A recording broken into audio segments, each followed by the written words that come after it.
Welcome to the annual Patient and Family Health and Wellness event. This is really my favorite day of the year for our chapter because it brings us all together in a way that provides a venue for you all to meet each other and to learn from one another and to learn from our wonderful presenters today.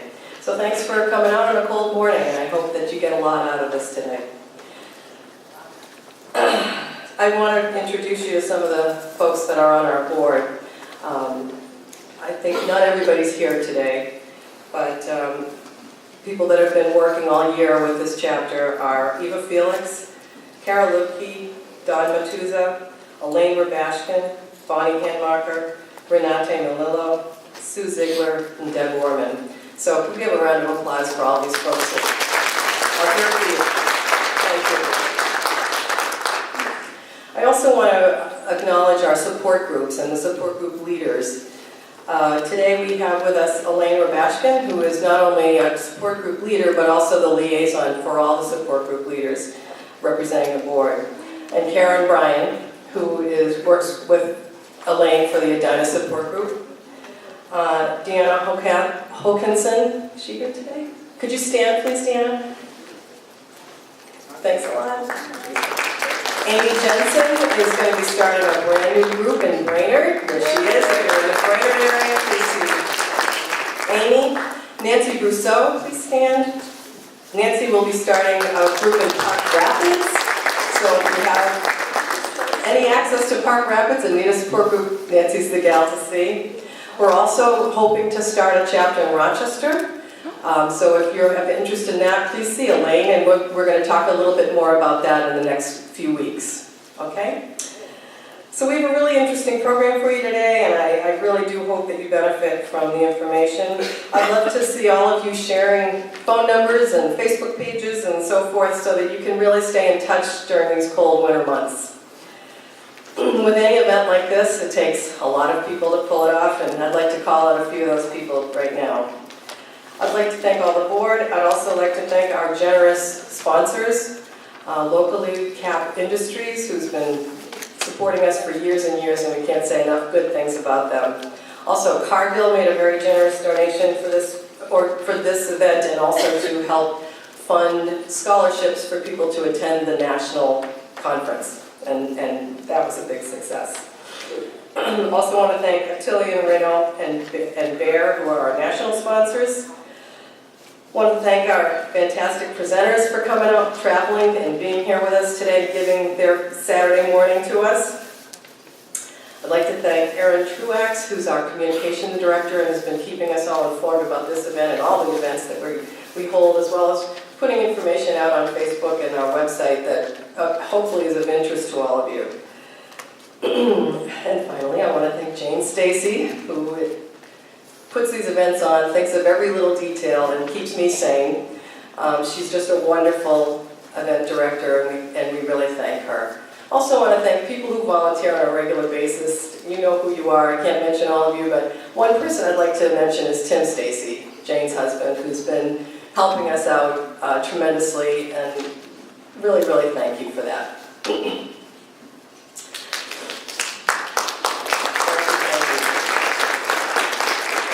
So we'll get started now, and we've been so fortunate to have Dr. Jerry Molitor as our medical advisor over the years. He brings us information, he advises us on speakers, he treats our patients, and he's just a really, really good support for us. So I'd like to bring him up to introduce you to the first speaker. Thanks, Jerry.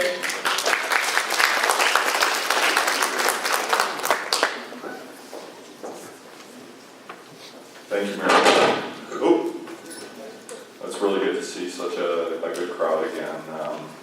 This event's become, I think, such a wonderful event, and you do have to be proud of yourselves.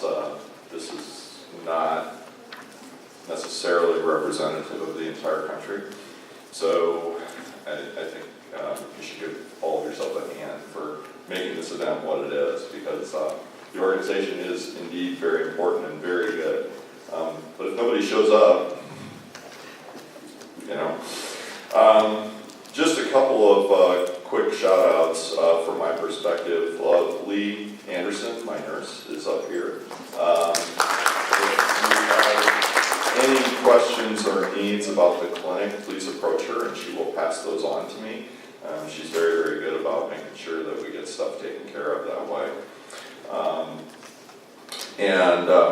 We also are starting a new clinical trial that many of you might be interested in. It's for people with early diffuse cutaneous systemic sclerosis.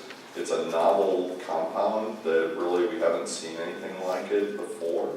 There was an earlier trial, what's called a phase 2 trial, which is not a big enough trial for the FDA to ever approve a drug, but the phase 2 trial was good enough to go on and do a phase 3 trial.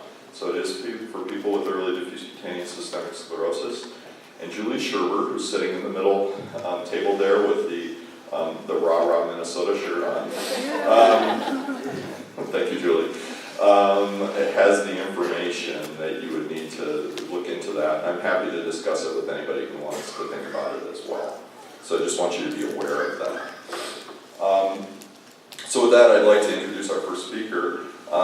Dr. Ashima McCall she's a physician scientist at Mayo, and she's doing both clinical trial and clinical care and patient-oriented research, particularly in the area of extra-articular manifestations of rheumatic disease. She's been very focused on the vascular manifestations, both in vasculitis and in the microcirculatory dysfunction that is so much a part of systemic sclerosis.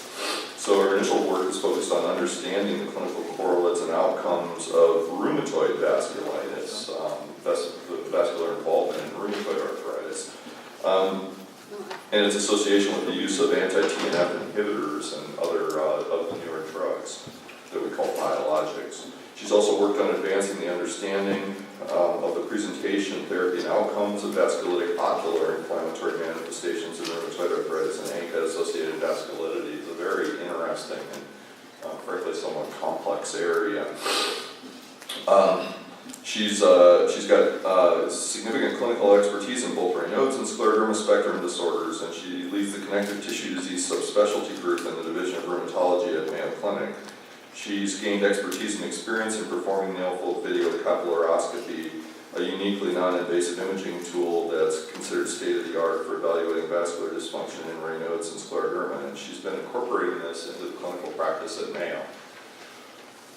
This is a really cool tool that they're using a lot in Europe. I haven't been able to get the institution to pony up the funds for this with us. So you'll see when you come in to see me for the first time, and usually not after that, I'll grab some KY jelly and smear it all over your fingernail beds, and then get the ophthalmoscope off the wall. And my nose comes right next to your fingernails while I do this. And invariably I get the question, am I going to get a manicure now? And the answer is no, I'm not qualified to do that. But we learn a lot from looking at the microvasculature, and she's becoming very expert in that and using a somewhat more sophisticated tool than KY jelly and an ophthalmoscope. She's a member of the EULAR, that stands for European League Against Rheumatism, study group in the microcirculation rheumatic diseases. EULAR has really become sort of a focus for international work. They've developed a really strong organization that frankly is the envy of a lot of us in the States, and participates in international multi-center studies geared at defining nail-fold capillary abnormalities and rheumatic disorders. She's a participant in the Scleroderma Clinical Trials Consortium, which is where we get together to work on the techniques and methods that will allow us to do good clinical trials and to engage with industry to make sure that the trials that they are trying to design actually have a chance of proving what they want to prove and get drugs approved with the FDA. So she's been a member of that for a while. That's where we first met. And she's worked on treatment trials in scleroderma skin and lung disease. Her recent work is also focused on mortality prediction in interstitial lung disease and scleroderma and heart involvement in systemic sclerosis. So with that, I'll sit down. And Dr. McCall will tell you some interesting stuff. Her title, Musculoskeletal Issues in Scleroderma. I know you're going to show us some capillary stuff too. Yes, a little. Okay, great.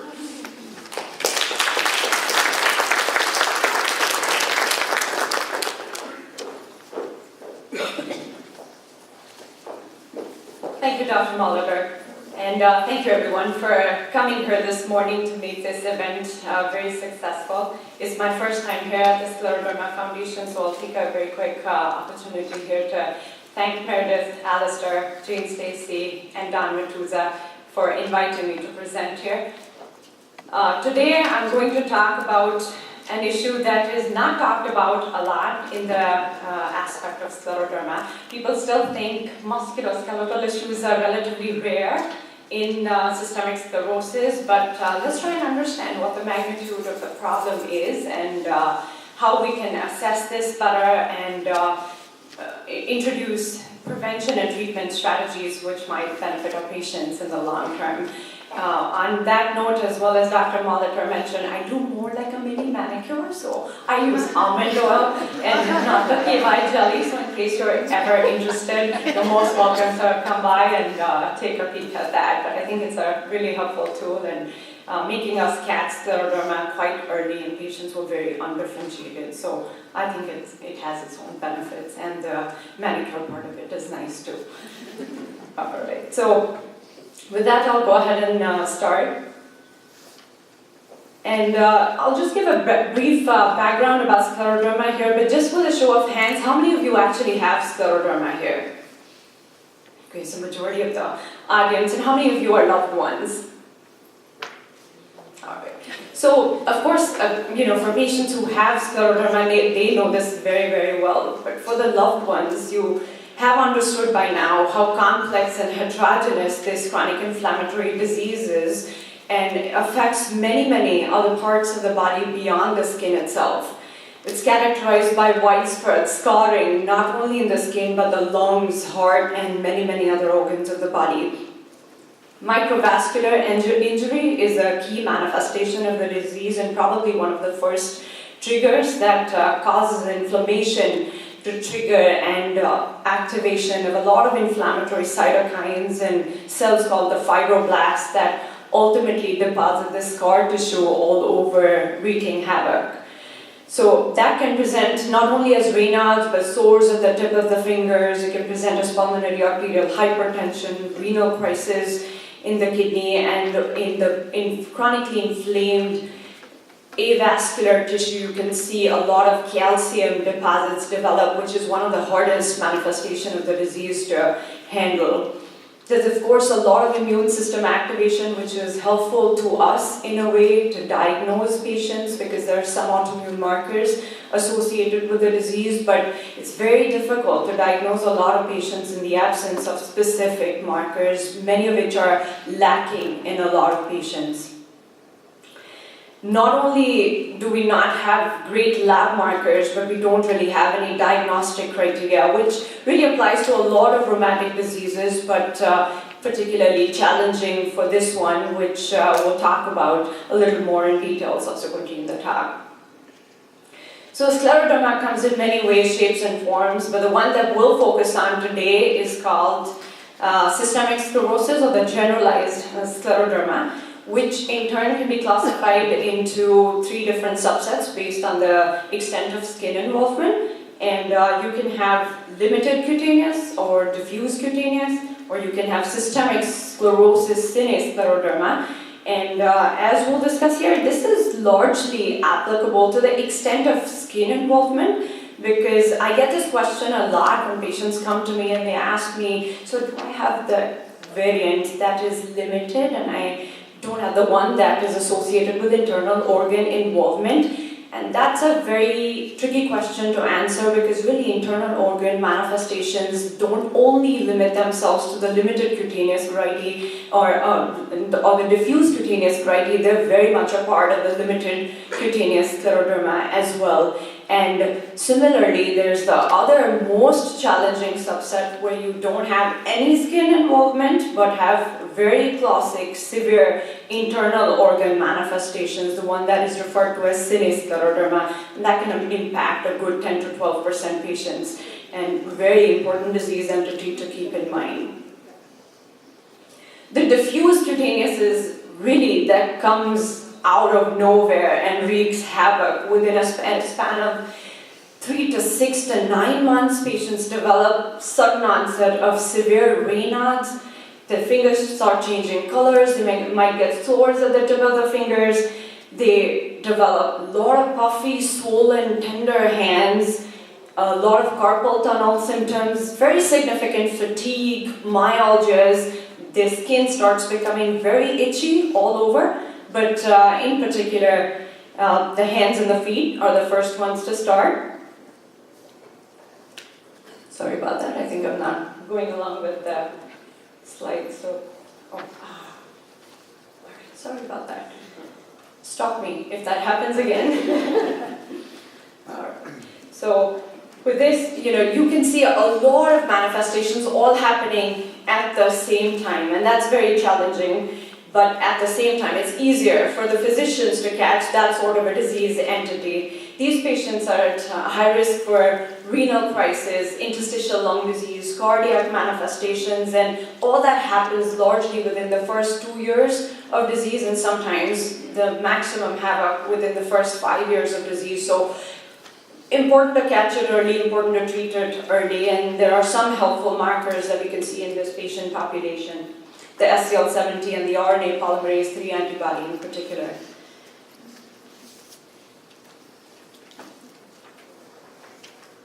On the other hand, the limited cutaneous variant of scleroderma kind of sneaks up on the patient. Very slow onset of disease over a period of 5 to 10 years, so they may have had Raynaud's for a long, long time.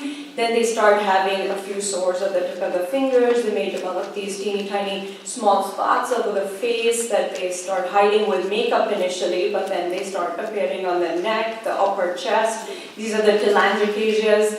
Some of them start having calcinosis that can be in the hands, other parts of the body. But very slow onset of puffiness in the fingers, which unless sometimes even a physician asks about, some of these patients don't tell you much about it because it's come on so slowly and hardly ever noticeable. And family members tell us how they think that the fingers have become different over time. They don't look like they used to 10 years ago. And in these patients, we often resort to checking the centromere antibody, and they're not in the first 5 years, but more than 10 years down the line at a slightly higher risk for developing this complication of pulmonary arterial hypertension. So important to keep that in mind. Again, not a lot of joint manifestations in this one, and if they do develop musculoskeletal issues, it's important to think about other possibilities related or unrelated to the disease itself. So coming to our topic of interest for today, we'll talk a little bit about musculoskeletal problems in scleroderma. And this is really, even though I started by saying that this is still thought to be a rare manifestation of the disease, it's really a very, very frequent complaint of about 40 to 80% patients reporting it over the course of their disease. Just by a show of your hands here, how many of you struggled with any sort of musculoskeletal complaint right at the onset of the first year of disease? So quite a few of you. It can often be a presenting manifestation of the disease where you don't really see much in the way of skin involvement. You might have a little bit of Raynaud's and a lot of puffy fingers, joint pain, stiffness, swelling. So important to keep in mind because that undifferentiated presentation is important for the physician as well as the patient to work through together. And there might be some symptoms that might point in the direction of scleroderma rather than calling it rheumatoid arthritis, which happens a lot of the times. It's little talked about because it doesn't impact long-term mortality or prognosis, but affects the ability of a patient to work, use their hands, carry out their basic activities of daily living, whether it be brushing their teeth or handling their children. So very, very impactful from a daily functioning standpoint. And it's particularly problematic in that early diffuse scleroderma patient in their first 2 years of disease onset. But what's challenging is this is a little more ignored manifestation of the disease, not a lot of studies to tell us the magnitude of the problem or what to do or how to evaluate, how to pursue treatment in the long run, and a lot of which is really inherited from patients who have rheumatoid arthritis or other inflammatory polyarthritis. Just want to bring your attention towards these new classification criteria, which was, one big leap for scleroderma mankind, if I may. But this was after 1980, the original classification criteria, which would miss a lot of patients. This was a big step. But just to point out here that there is really no mention at all about musculoskeletal manifestations there. So there's a lot of Raynaud's, and if you have skin involvement that is proximal to your knuckles, that would give you 9 points that would help classify you as scleroderma. So again, these are meant for classification, not diagnosis, so they don't involve every aspect of the disease, but it's important to keep in mind GI manifestations, arthritis, a lot of other symptoms that are still not part of this criteria. But I like to call arthritis the A in scleroderma. I think it's the last but not the least. This is one of the mnemonics we used to use in medical school to learn the various manifestations of different diseases, and there were many different ways people would come up to enlist that, but I think the A definitely stands for arthritis, and it's important to keep in mind when initially assessing the patient as well, not only during the later course of their disease. So it's one of those components that can be very important to evaluate and manage as well.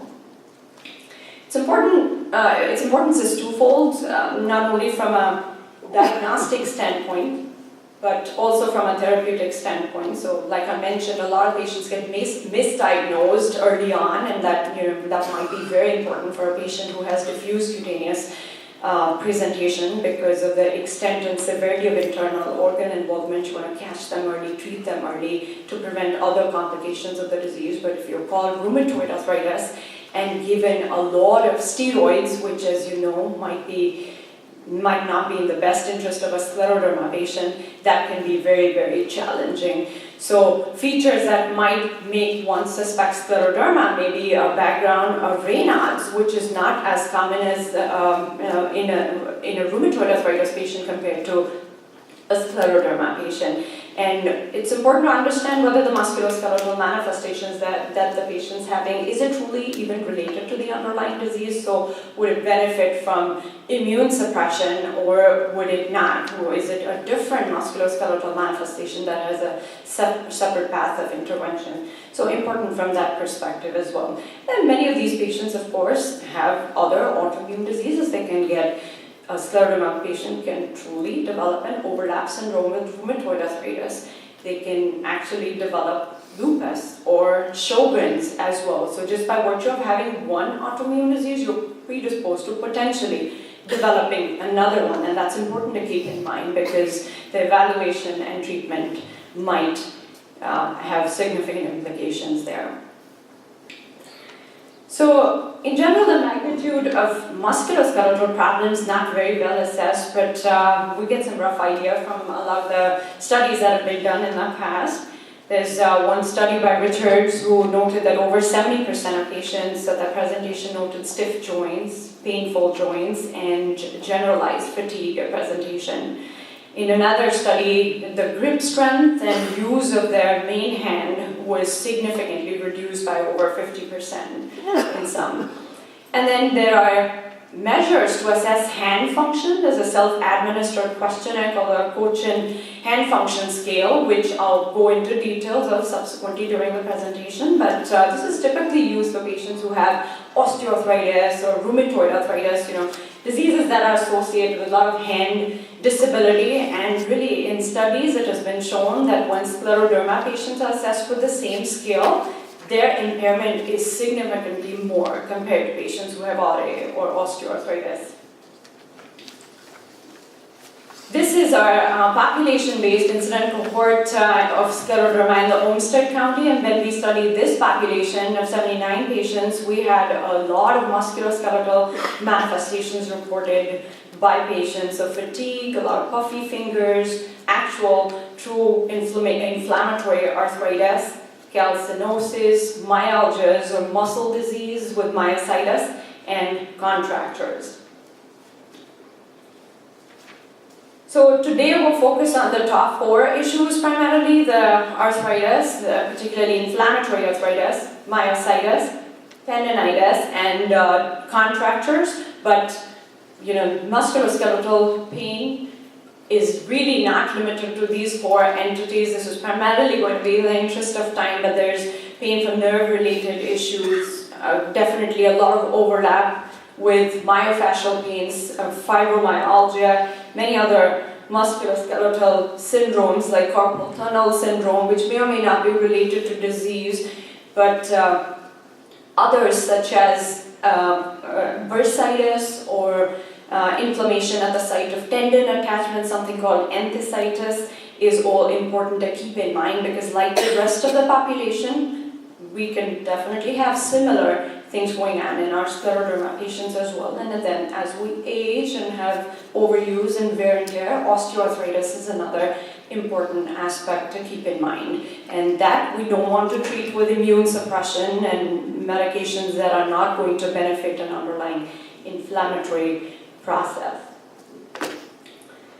So coming back to our limited and diffuse cutaneous types of scleroderma, you can see here that really the limited cutaneous does not have a lot of joint manifestations that you can see highlighted on this slide, but a lot of this mild digital edema. On the other hand, the diffuse cutaneous within the first 2 years is where you get majority of your inflammatory arthritis, pretty intense in the hands as well as wrists in particular. Why this is important to catch and treat early is because the complications of joint contractures, which are irreversible manifestations of the disease, develop early within the course of diffuse scleroderma. It's within that first 1.5 to 2 years as well, and it's due to that progressive tightening and thickening of the skin that the tendons contract to an irreversible stage that is very hard to reverse. So prevention is really key, and looking out for these complications is really the most important aspect.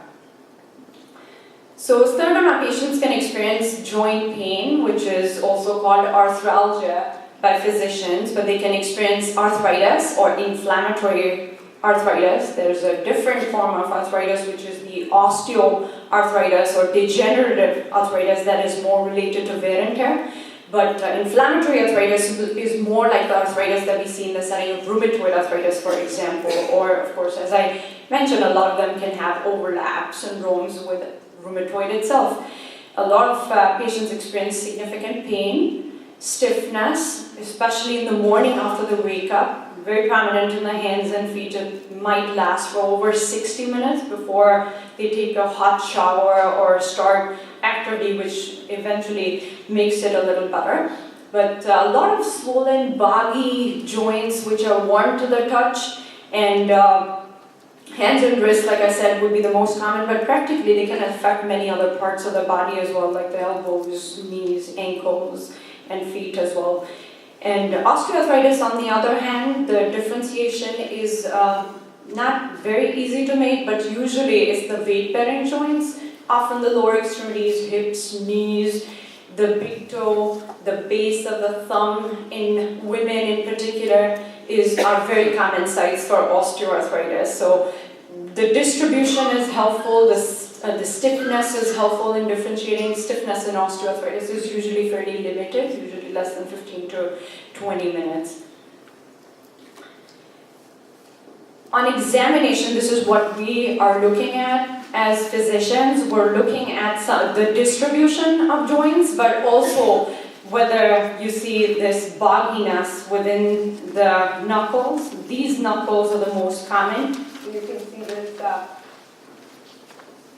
You can see it in what we call the metacarpal phalangeal joints, or the MCP joints, or the proximal knuckles, the PIP joints. These are most commonly involved with inflammatory arthritis besides the wrist. And there's this thick, boggy, warm swelling in the joints, unlike in osteoarthritis, which is the other variant that you can see here, that primarily shows a bony hypertrophy. You can see solid bony palpation when you examine the patients at the distal knuckles instead of that soft boggy swelling and worm. So x-rays are also helpful because osteoarthritis is more bone, a lot of spurs, but inflammatory arthritis causes leaching away of the bone or bone loss and erosion, so that's helpful. Tease out some of that, but again, not every patient has erosions or problems on x-rays, and x-rays might look completely unremarkable, so keep that in mind as well. When we see inflammatory arthritis, since scleroderma might be very, very subtle, and it's very hard to know if it's just swelling in the skin, is it swelling in the joints, is it swelling in the tendons, which part of the structure of the body is really impacted, because a lot of the treatment is directed based on the exact organ affected there in the hands. Is it really puffy hands and pain because of Raynaud's? Is important to keep in mind as well, because the strategy to treat would be very different compared to what we would use for inflammatory arthritis. So, as I mentioned earlier, many patients will not have skin findings right at the outset if you catch them very, very early, and the history is very important in my opinion. In particular, I think Raynaud's is one of those big ones. So a lot of patients who present with puffy fingers and Raynaud's, that's the type of patient we want to evaluate with a nail fold video capilloroscopy to see if there are changes there. Do they get sores in the winters at the tip of their fingers? I have patients here who have that history and can tell them how many times they've seen other physicians who've never brought up the possibility of truly having scleroderma, but instead get diagnosed with primary Raynaud's. A history of heartburn is important to get as well, because some of these patients with limited scleroderma may have had 10, 20, 30 years of very severe esophageal disease and dysmotility or heartburn as their clinical symptom, but never thought too much about it and just took antacids. So look for those subtle signs of scleroderma. As a physician, that's very important, but sometimes bringing that history to the physician is very important as well. And checking the right blood markers in this setting instead of just checking the rheumatoid arthritis markers. And if they're negative, saying you probably don't have rheumatoid, it would be a good idea to maybe pursue evaluation in the direction of scleroderma. So these are a few pictures of many of your nail folds. You can see that there is redness around the nail folds in a lot of patients, and you can see prominent, very tiny little blood vessels in the nail folds, which when you magnify these, that's what Dr. Molitor is doing with the ophthalmoscope, and I do with the video capilloroscopy. But this is what you see on the video capilloroscopy. This is completely normal, the very symmetrically arranged U-shaped loops in that lost row of capillaries. And we have these capillaries all over our body, but really this is the one place in the body, in the nail beds, where they're oriented in the longitudinal direction, so we can get a very, very clear picture of them. But scleroderma is affecting the microvasculature all over the body. So keep that in mind. Similar problems will be very evident if you look at the toes. And what do we see is on the next slide here. So you can see these are very different from that previous picture that I showed you, and you see a lot of this dilation, prominent apical limb where they've become very swollen and boggy. So right over here, these are giant capillary loops. And you see that the whole capillary architecture is completely distorted. There's a lot of loss of blood vessels that has happened there, which has led to this. The body is trying to manufacture new blood vessels. They do not look like the old ones. And there's a lot of studies that have correlated the severity of the nail fold video capilloroscopy changes to prognostic implications. A lot of these patients are at risk for future development of pulmonary arterial hypertension or interstitial lung disease and digital ulcers. So it's important to get this at baseline to understand how aggressively we need to follow these patients over time, just from their disease standpoint, whether or not it has many implications for the musculoskeletal involvement is a different story. So this is what a patient with rheumatoid arthritis would typically look like. You would see on this homunculus, these are the typical joints that are involved in patients with RA. So the shoulders, often the elbows, sometimes the wrists, the little knuckles and the hands. And I can tell you this is really the exact pattern that we can see in many patients with scleroderma. Many of them are more lupus-like, so they don't have a lot of erosions when you do their x-rays, but the true overlaps of rheumatoid arthritis and scleroderma may have rheumatoid arthritis markers, so they may be positive for rheumatoid